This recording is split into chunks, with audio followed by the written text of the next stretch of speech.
What if I'm constantly coughing though and I can't get rid of the cough?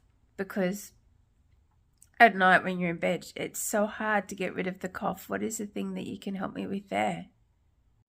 Create yourself a really nice calming space. Really? I reckon that'll work. Okay, to alleviate that cough that just will not go away, just under the collarbone, which is directly down from your earlobes, and just under the collarbone, pressing into this point. Okay.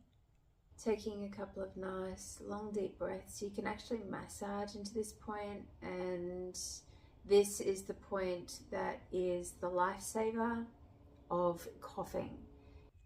Oh my God, that really did help. Thank you.